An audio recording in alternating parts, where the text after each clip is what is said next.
So I'm Itamar, the co-founder of Argent. For those who don't know Argent, we are a smart wallet on Ethereum. Right now securing assets, hundreds of millions of dollars for relatively large users, fully non-custodial, but with a lot of features like seedless recovery, social recovery, and other security-targeted features. But today, really, we'll try to share some of our thinking about how do we move from that to a more mainstream audience, and how do we solve what needs to be solved in order to expand to much more people. First, maybe one thought we have on mainstream adoption. We don't see mainstream adoption as a billion people suddenly buying ETH or tokens and speculating or trading. We see it more as solving thousands of use cases, each for millions of people.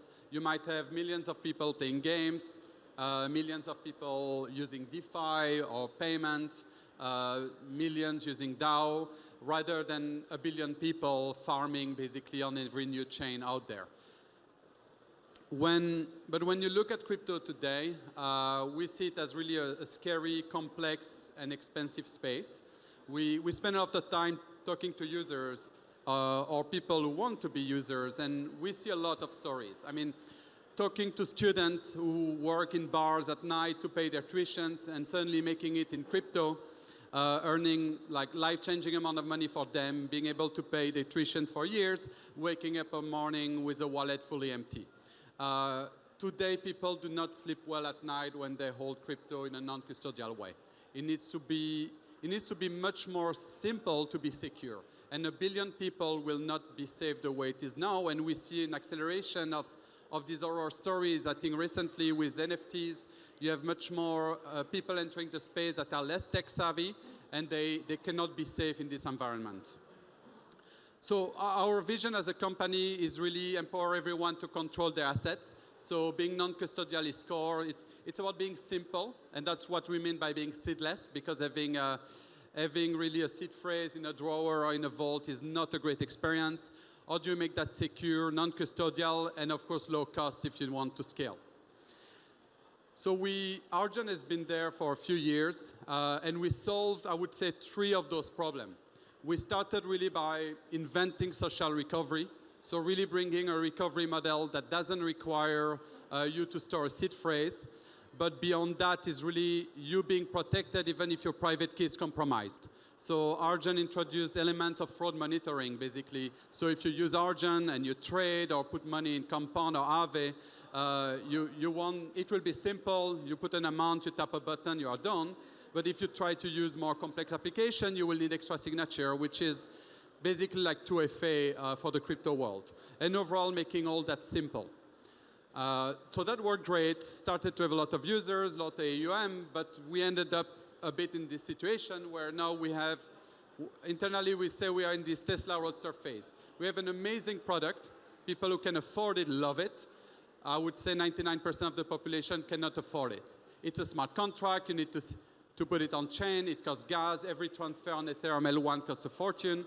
So we know we cannot reach a mass audience that way. And most of our users are whales with millions of dollars sometimes to secure.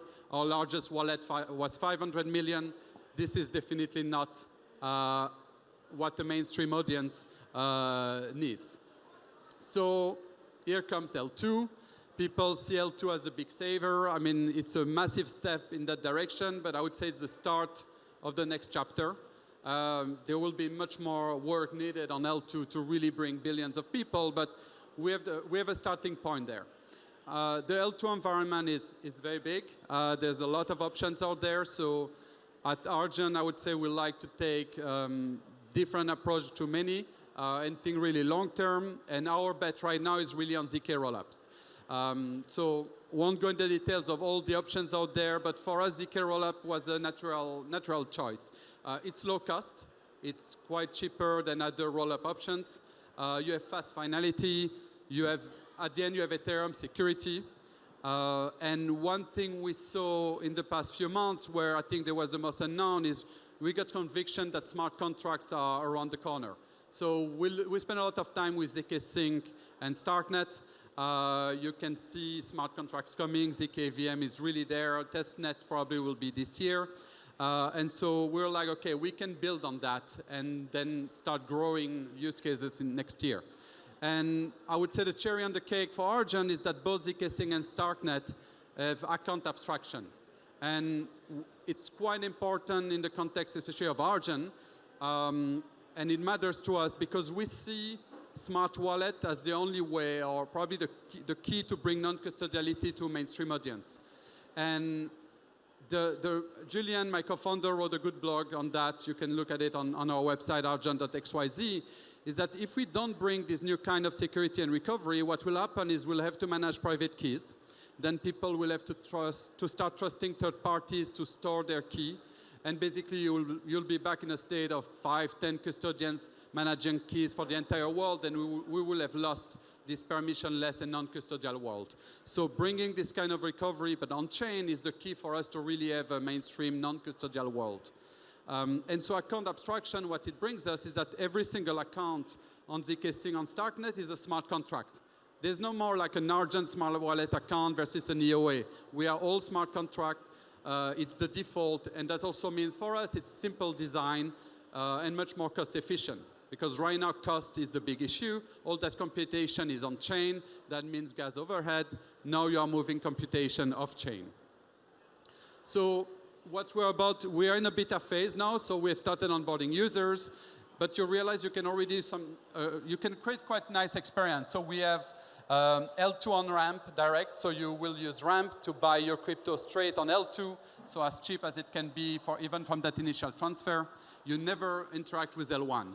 You can trade. You have DeFi, so you can earn yield on stablecoin, earn yield on ETH, and then obviously payment.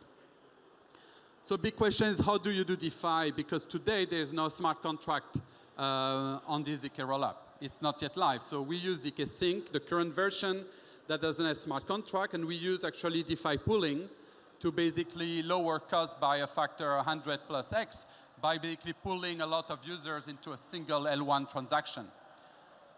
Actually quite simple. So you have all your users on L2, and we bring liquidity on L2. So here's an example with Yearn, CRV, STE's pool. So we bring that on L2. User do atomic swap, so fully trustless. Their rate is guaranteed. There is no trust needed towards Argent.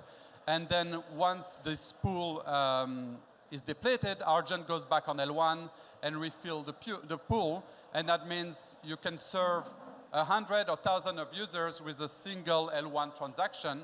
We have a smart contract on L1 handling that.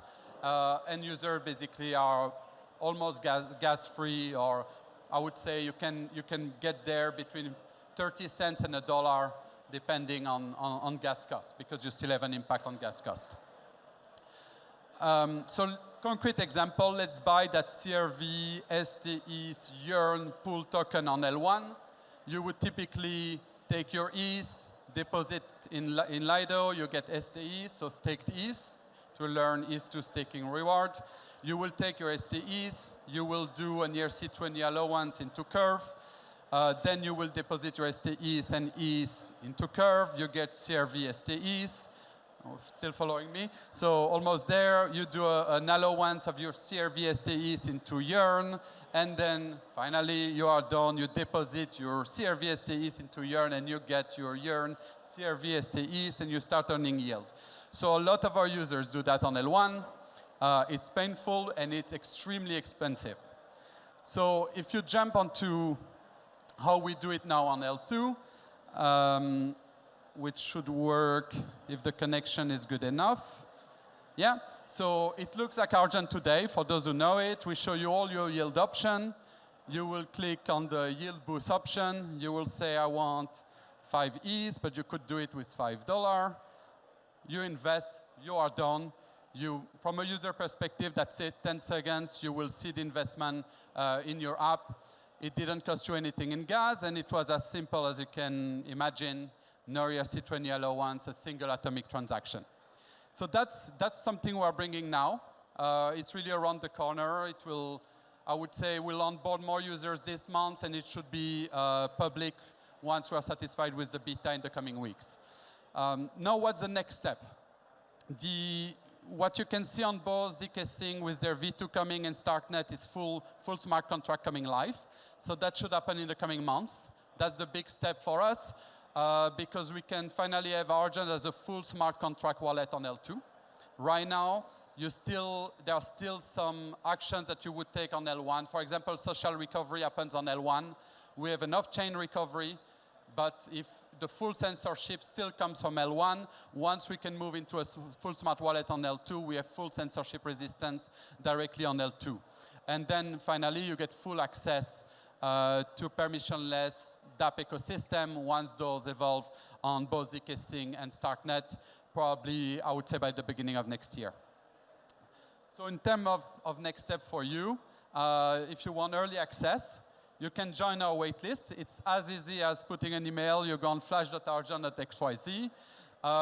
You have up to $285,000 in price. You have nothing to do. It's just a sweepstake. You should do it.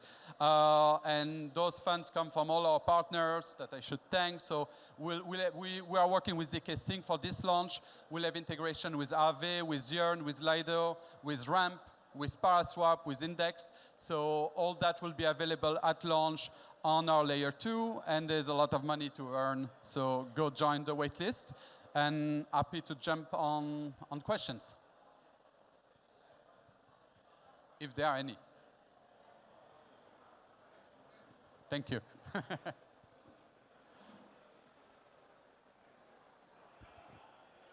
Hi, yeah, this looks really cool. I just have one question on DeFi. Sorry? Can you speak louder, sorry? Is this better? Yeah. I'm just curious, on DeFi pooling, would you require to have collateral on layer 1 or layer 2 to do the whole kind of like batching of like hundreds of users? Or do you expect those transactions from the users to be very close together so they can be done as one on layer 1?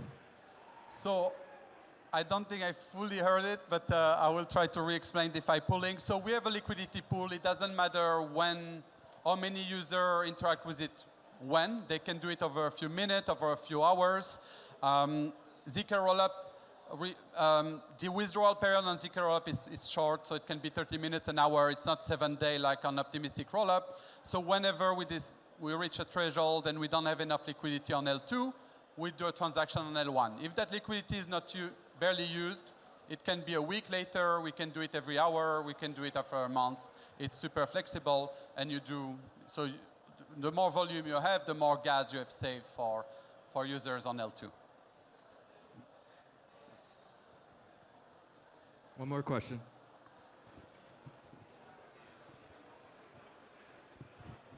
Hi, can you hear me okay? Yeah. All right, I'm a big fan of the product. I like the emphasis on security and the module system you have. I'm curious if Argent would ever consider going into like the DAO tool space and add multi-sig functionality to bring what you have to DAOs. So is the question, did we consider DAO to serve this market, to serve DAO as customers? Yes. Yeah. So I would say it's a topic that comes regularly in the team. Overall, our focus is really on the end users for now. We think we are very, very far from having solved it. If you look at our mission and the fact that our users have millions of dollars, we're like, we didn't make it mainstream yet. And I would say, when we think about DAO, I would say Gnosis Safe is really who we would recommend. In some way, Gnosis Safe is more targeted at big businesses or DAO, and we would be there more as a service for individual. I'm not excluding one day would do it, but I think we still have a lot more work to do with end users. Thank you so much.